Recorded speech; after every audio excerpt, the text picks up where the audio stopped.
Salut chers élèves de seconde S, vous avez été nombreux à me demander ces temps-ci une nouvelle vidéo. C'est normal, j'étais resté longtemps sans produire.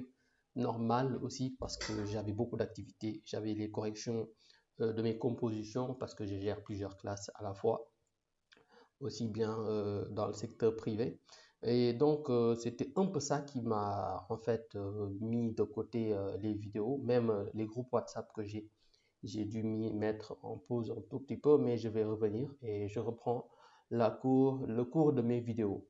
Donc, on va commencer par un exercice pour la seconde S en ce qui concerne l'équilibre d'un solide soumis à l'action de trois forces non parallèles. Ici, on va lire l'énoncé rapidement.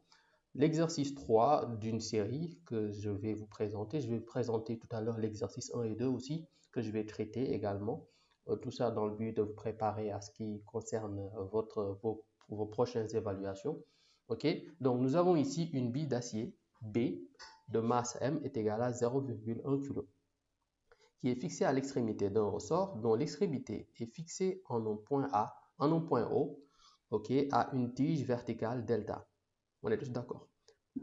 Maintenant, l'ensemble est maintenu rigidement par une tige T qui fait un angle alpha est égal à 30 degrés. L'angle alpha qui est là fait 30 degrés. Avec la verticale, bien sûr, c'est en rapport avec la verticale qu'elle fait 30 degrés. Donc, ok, quelles sont les forces appliquées à la bille? Donc, la bille qui est là, quelles sont les forces qui sont appliquées à la bille? Ensuite, écrire la condition d'équilibre de la bille. Deuxièmement, calculer les intensités de la tension T du ressort et de la réaction R de la tige T. Donc, on supprime la tige et on conserve. On supprime la tige et la question qui vient, c'est conserve-t-elle son équilibre? La tige est supprimée. Ok, on approche de la bille un aimant. Cette fois-ci, on va accrocher un aimant ici normalement. Et la bille subit une force magnétique horizontale F. Quel doit être le sens de l'intensité de F pour que la bille soit en équilibre? Ok, maintenant, le ressort faisant un angle toujours alpha est égal à 30 degrés avec l'horizontale. Très bien. Cinquièmement, calculer dans ce cas la nouvelle tension du ressort G. On donne G est égal à 10 Newton par kilogramme. On commence rapidement par la première question, à savoir quelles sont les forces appliquées à la bille.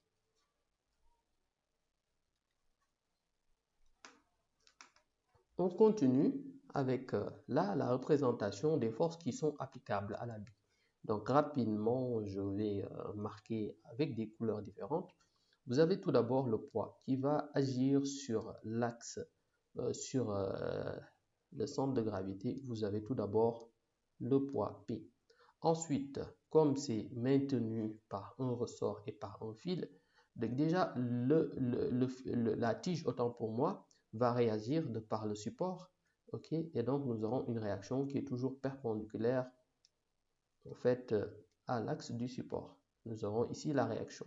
D'autre part, vous avez également un ressort et donc il y aura la présence d'une tension qui va être T applicable au point d'application parce que la tension est une force ici localisée. Donc rapidement, on va nommer. Là, vous avez le poids. Là, vous avez la réaction, autant pour moi. Et là, vous avez la tension. Donc, les trois forces qui vont agir sur les forces qui vont être appliquées à la bille, c'est P, on va dire, poids de la bille. Il faut bien les nommer, poids de la bille. Bien sûr, j'ai oublié un détail que je vais vous énoncer tout à l'heure. Réaction du support et T, tension du ressort. Maintenant, la chose que j'ai oublié de vous dire, c'est de mettre en place en fait le bilan des forces appliquées. Ça, c'est le bilan des forces appliquées. Donc, on doit tout d'abord parler du bilan des forces appliquées. On doit également parler du référentiel qui était supposé galiléen. Donc, c'est les deux choses qu'on doit présenter avant maintenant de venir ici parler de, bien sûr, du bilan des forces appliquées et de dénoncer les différentes forces et de les représenter. Maintenant, on doit écrire la condition d'équilibre. Donc, comme il s'agit d'un solide qui est en équilibre, la somme de toutes les forces ici est égale à 0. Donc, ici, en fait, somme des forces extérieures appliquées au système est égal à vecteur nul. Donc, vous aurez P plus T plus R est égal à vecteur nul. Donc, on nous demande cette fois-ci de calculer les intensités de la tension T du ressort et de la réaction R de la tige. Bon, pour cela, il va falloir tout d'abord faire une orientation, savoir déterminer ici un repère. Déjà, quand vous regardez bien en fait l'axe, comment il est, vous avez la tension qui va être apposée par rapport à l'axe de la tige et la réaction qui va être perpendiculaire. Donc déjà un axe, un système d'axe, il est judiciable de choisir ici un système d'axe perpendiculaire. Et donc quand vous voyez la direction de la tension et du ressort, vous sentez que les deux sont portés par deux axes perpendiculaires. Donc on pourra ici choisir les axes en rapport avec la tension et la réaction. Donc rapidement, je trace ici une première droite et ensuite je trace une seconde qui va venir ici perpendiculairement. Donc à ce niveau, je vais maintenant pouvoir représenter les forces. Bien sûr, ici vous aurez l'axe de la tige et là c'est l'axe perpendiculaire à la tige qui va porter la réaction. Donc sur cet axe, je vais nommer l'axe X et là c'est X', là ce sera Y', vous voyez bien. Maintenant, vous aurez en fait de ce côté la verticale qui descend, là c'est le point O, et excusez-moi, là c'est le point O, et la verticale qui va descendre comme ça. Vous aurez une verticale qui est comme ça, c'est cette verticale là qu'on va nommer delta. Ok, il est important pour ça, pour vous, de bien déterminer ici les axes verticales, horizontales s'il y en a bien sûr, mais nous ce qui nous intéresse ce sont les systèmes d'axes. Bien sûr, le poids qui est toujours vertical dirigé vers le bas, on détermine tout d'abord, on projette tout d'abord le poids qui est là. D'autre part, vous aurez ici la réaction qui sera portée par l'axe ici, l'axe Y'. Donc, vous aurez ici la réaction qui sera là. OK, vous voyez bien, c'est pas difficile. Et d'autre part, la tension qui va être portée par cet axe est dirigée dans ce sens. Vous aurez ici la tension. Ok, donc on va les nommer rapidement. La tension, ici vous aurez la réaction et ici vous aurez le poids P. Maintenant, l'autre chose aussi à prendre en considération, c'est en fait ici vous avez un angle alpha. Ok, vous avez un angle alpha et celle-ci est portée par la verticale. Le poids est sur la verticale. Là, vous avez en fait une séquence qui va concerner deux verticales. Et donc là, on revient à ce qu'on appelle des bases apprises en classe de 5e. Vous aurez un angle alpha qui est là et nécessairement l'angle alpha va revenir ici. Et donc, vous aurez ici en ce qui concerne deux angles qui seront correspondants. Donc, vous aurez alpha qui est là. Ok, je vais tracer pour que ce soit clair pour tout le monde. Vous aurez également à ce niveau, parce que c'est deux angles correspondants, alpha ici et ici. Bon, bref, j'ai effacé pour ça, parce que c'était juste dans le but de vous montrer ce qu'il en était exactement. Maintenant, on peut s'intéresser rapidement, en fait, à la projection, suivant les axes. Ok, donc suivant les axes, voici ce qu'on a. Donc ça, c'est l'axe X', X, Y', et ce qui nous donne rapidement, suivant les axes, on va s'intéresser à en fait P, le poids P qui est lui en fait, la projection se fera sur les deux axes, vu qu'il est aussi sur l'axe Y', et sur l'axe X', X. Donc on va juste faire les projections. Donc ceci va être en faisant de cette manière-là.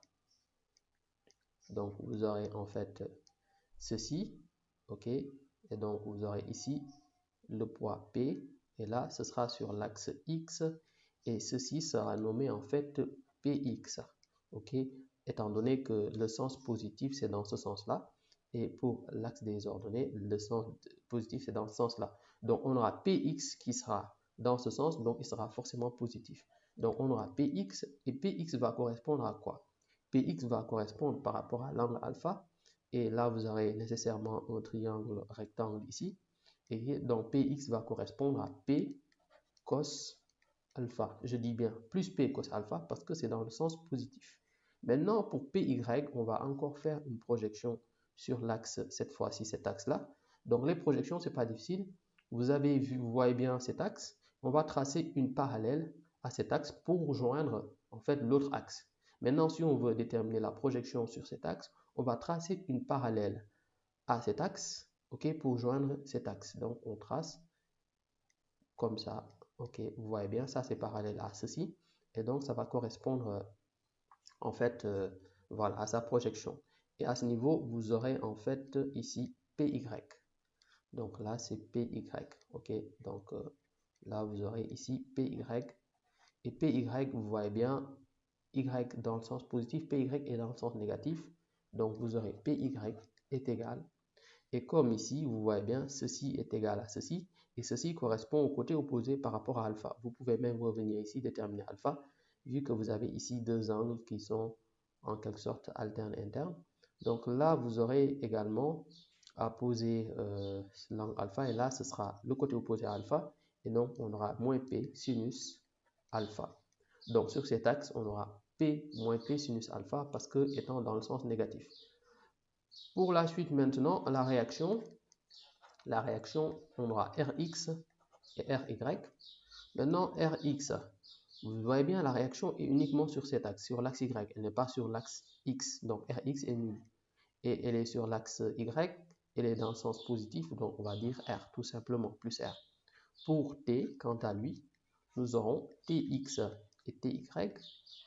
Donc Tx, il est sur l'axe X, mais dans le sens négatif, parce que le sens positif, la flèche est indiquée comme ceci. Donc on aura moins T. Ok, et il est uniquement sur l'axe X, donc pas sur l'axe Y, donc sur l'axe Y vous aurez 0. Maintenant on pourra ici déterminer en fait suivant les axes, suivant l'axe X', on aura P cos alpha, à savoir Px plus Rx plus Tx. Donc ce qui fait P cos alpha plus Rx, donc 0, moins T est égal à 0. Et suivant Y', vous aurez moins P sinus alpha plus R est égal à 0. Maintenant, on va revenir à la question précédente, à savoir calculer les intensités. Donc, c'est la tension qu'on a demandé en premier. Et déjà, on a des informations sur la masse. Nous avons la masse qui fait 0,1 kg. Vous avez l'intensité de la pesanteur qui est égale à 10 newtons par kilogramme. Ok, donc c'est assez facile. Et vous avez l'angle alpha qui fait 30 degrés. Donc maintenant, rapidement, on peut partir du principe qu'on veut déterminer la tension. Donc c'est forcément la relation qu'on a suivant x', x qui va nous intéresser. Bien sûr, ça nous donne en fait la relation P cos alpha moins T est égal à 0. Donc P cos alpha et moins T que je vais déplacer dans le second membre. Donc on aura P cos alpha est égal à moins T dans le premier membre, donc T dans le second membre. Donc on a directement T est égal à P cos alpha. Ce qui revient à faire en application numérique, mg, P étant mg, m fois g, cos alpha, cos de 30. Donc rapidement, ça me fait quoi? M c'est 0,1, G c'est 10 fois cos 30. Bon, cos de 30 degrés, c'est en fait racine de 3 sur 2, à savoir 0,866. Donc j'ai 0,1 fois 10, ce qui me fait 1, fois 0,866, et ça me donne 0,866 newton. Voilà. Donc T est égal à 0,866 newton. Premier calcul déjà fait. Maintenant, on nous demande de calculer ici R. Ok? Donc vous aurez moins P sinus alpha plus R est égal à 0. Donc là, c'est facile aussi. On va juste garder R dans le premier membre et déplacer moins P sinus alpha dans le second membre, ce qui me donne P sinus alpha. Donc, comme tout à l'heure, on fait le calcul. R est égal à M fois G fois sinus 30. Donc, sinus 30, ok, c'est 0,5. Donc, vous aurez ici 0,1 fois 10 fois sinus 30, à savoir 0,5. Et en faisant le calcul, on trouve 0,5 newton. Donc, vous aurez R est égal à 0,5 newton. Voici les deux intensités qu'on finit de calculer. Bon, maintenant, on dit en troisième lieu qu'on va supprimer la tige. Et on nous demande la question à savoir, est-ce qu'elle va conserver son équilibre? Bon, il faut savoir que quand on supprime la tige, on va également supprimer un support et le support est relatif à la réaction. Donc, quand vous n'avez plus la réaction, finalement, il n'y aura plus d'équilibre. C'est évident parce que vous avez enlevé une force qui maintenait l'équilibre. Donc, en fait, la tige aussi est importante pour l'équilibre. Ok, la tige est importante pour l'équilibre. Donc là, nous sommes à la question 3. Et donc, l'équilibre n'est pas conservé. La réponse est l'équilibre n'est pas conservé. Maintenant, ok. Maintenant, on va, cette fois-ci, en quatrième lieu, on va aller plus loin. On va supprimer la tige. Finalement, vous n'aurez plus une tige, ok? Mais à la place, on va approcher un aimant de la bille, ok, de la bille B. Maintenant, la bille subit une force magnétique F horizontale, une force qui est horizontale, et donc quel doit être le sens de l'intensité de F, quel doit être le sens et l'intensité de F pour que la bille soit en équilibre. Bon, pour que la bille soit en équilibre, on va ici tout d'abord vous présenter qu'est-ce qu'on va avoir à ce niveau. Maintenant, on va aller plus loin, on va reprendre un schéma, ok, où vous avez bien sûr la ligne verticale, ok, auquel vous aurez ici l'axe delta. Et ensuite, vous aurez cette fois-ci le ressort comme d'habitude. Ok, le ressort que je vais tracer rapidement, vous allez comprendre. Vous aurez ceci. Ok.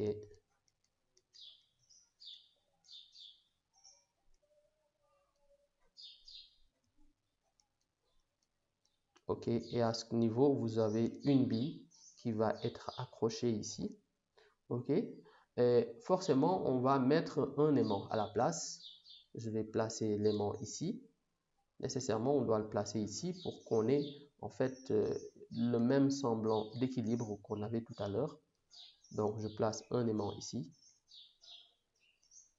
Ok, voici l'aimant qui présente deux pôles, un pôle nord et un pôle sud.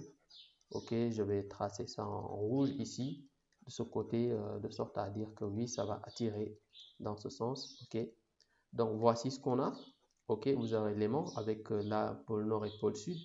Et l'aimant, il va attirer en fait la bille. Donc l'aimant doit attirer la bille et c'est une force horizontale. Donc à ce niveau, vous aurez une force F comme ça, parce qu'on a dit une force horizontale. Bien sûr, comme d'habitude, vous aurez ici le poids, toujours dirigé vers le bas.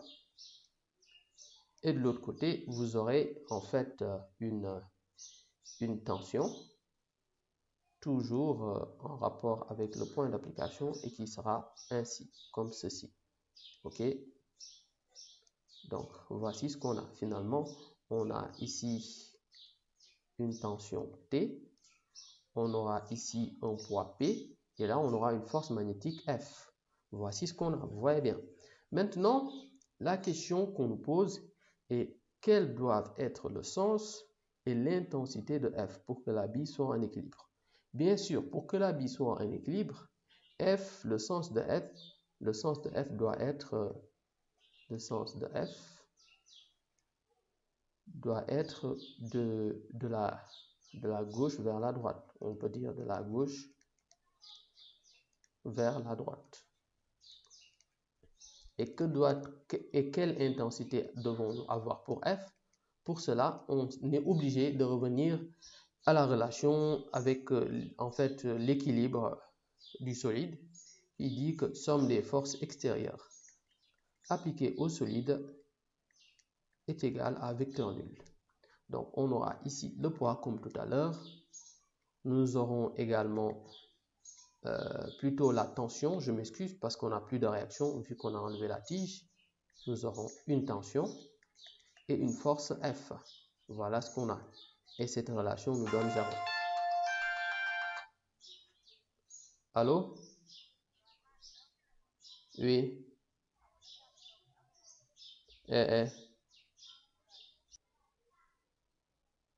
Bon, maintenant, on va de ce pas déterminer, en fait, suivant les axes. Donc, suivant les axes pour pouvoir déterminer l'intensité de F.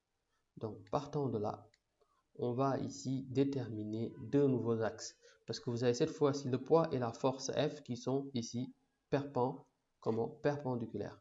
Vous avez bien le poids P et F ici sont, le poids P et F sont ici posés sur deux axes perpendiculaires. Donc, ce sont les deux axes que je vais prendre à ce niveau. Donc, je trace le premier axe vertical et l'autre axe horizontal parce qu'on m'a dit que la force F est horizontale. Donc, vertical et horizontal, c'est deux axes qui sont comment?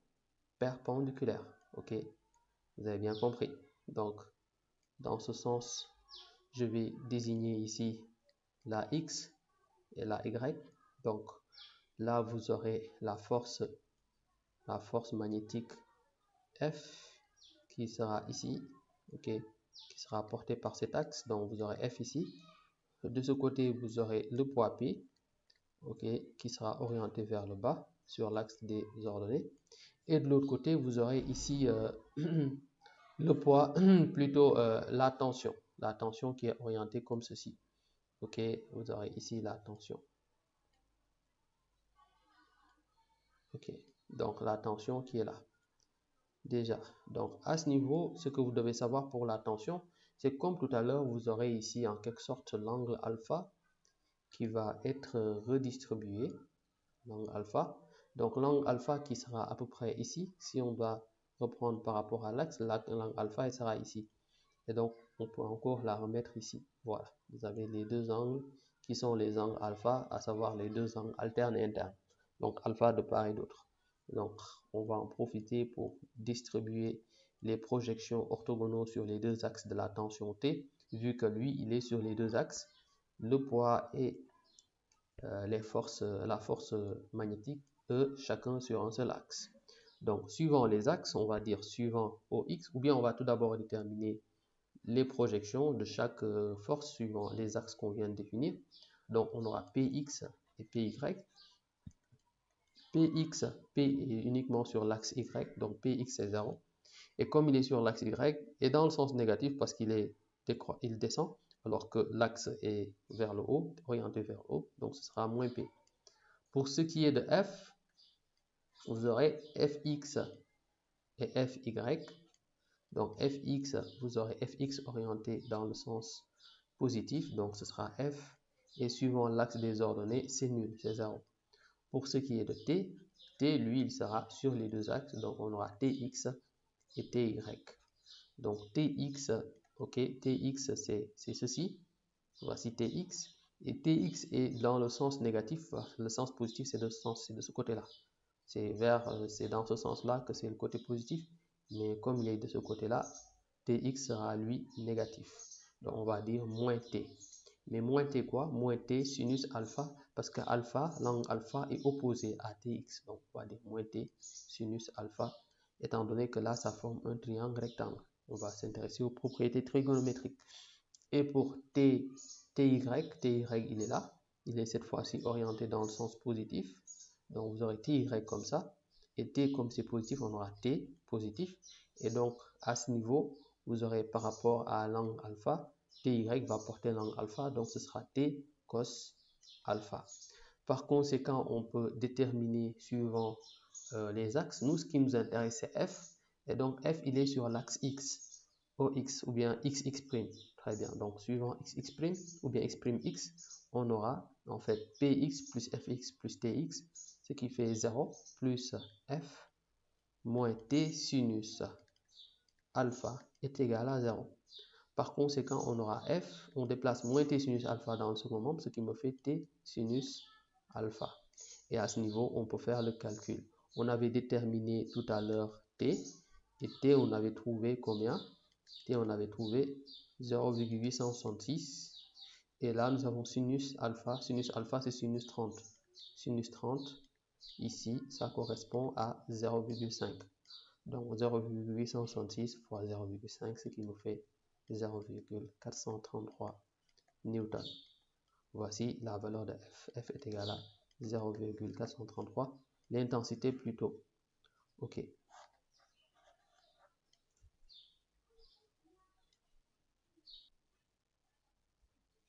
Bon, arrivé là, on aura en fait à déterminer suivant les deux axes. Donc, suivant x', x, on aura px plus fx plus tx est égal à 0. De l'autre côté, on aura py plus fy plus ty est égal à 0. Donc là, on va déterminer, en fait, suivant les deux axes, on aura px est 0, donc ce qui fait fx est f, donc on aura f moins t sinus alpha est égal à 0. D'autre part, on aura moins p plus 0 plus t cos alpha.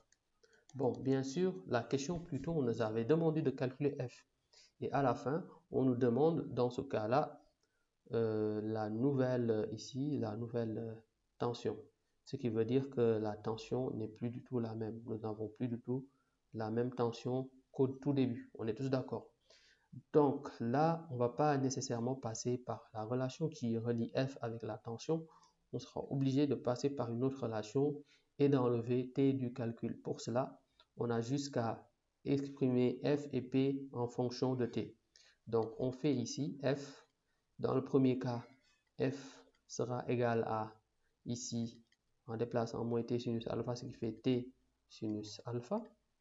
Et de l'autre côté, on aura moins P qui est plus T cos alpha, ce qui fait P est égal à T cos alpha. Donc là, ce que je vais faire, c'est déterminer la tangente. Et tangente, c'est sinus sur cosinus. Donc en posant F sur P, j'ai T sinus alpha sur T cos alpha. Du coup, les deux tensions vont sauter. Et là, j'ai sinus alpha sur cos alpha qui n'est autre que tangente alpha. Et donc, c'est comme c'est f que je veux déterminer. Donc, j'aurai f. Donc, j'aurai f est égal à tangente alpha fois le poids p. Ok, donc alpha étant ici égal à 30 degrés, dit dans l'énoncé. Donc, on aura f est égal tangente de 30, ok, divisé, multiplié plutôt par le poids. Et le poids, c'est mg, à savoir 10 fois 0,1, ce qui correspond à 1. Et on va faire le calcul tangente 30 fois 1, ce qui fait 0,577 newton. Une fois fait, une fois qu'on a déterminé l'intensité de F, on peut maintenant déterminer l'intensité de T.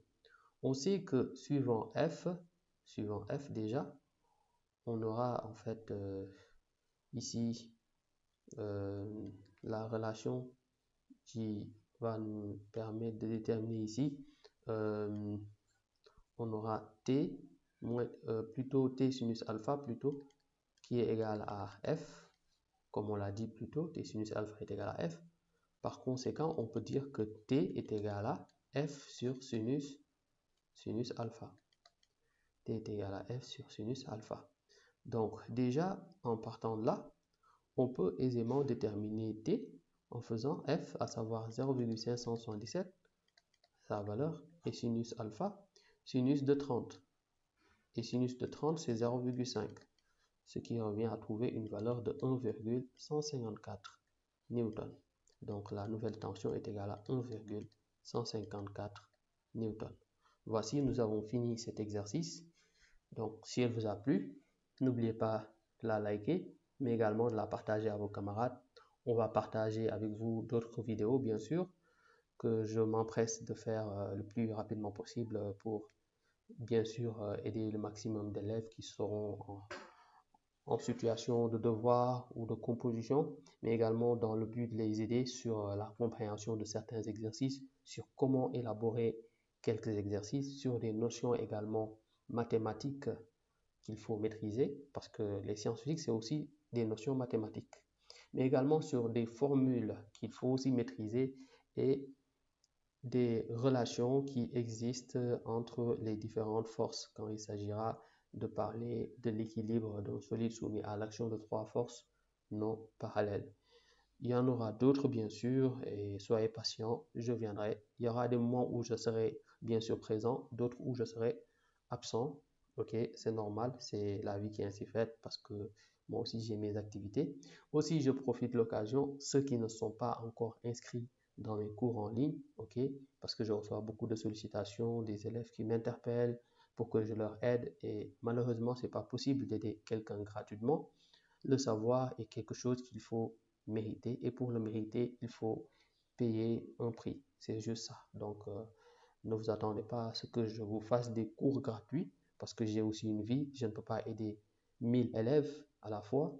Ok, j'ai un temps à moi que je dois utiliser pour ma propre personne. Je ne peux pas l'utiliser pour également toujours donner des cours gratuitement. Ce n'est pas logique. Donc, j'aimerais aussi avoir un peu de compréhension à ce niveau, que les élèves comprennent que je suis une personne, je n'ai pas le temps pour faire des cours gratuits, c'est impossible. Donc, à part ça, rien de nouveau. Je vous souhaite du courage et de réviser à fond. Il est aussi important de bien réviser pour bien comprendre les exercices. C'est très important. Donc, on se dit à la prochaine, Inch'Allah. Au revoir.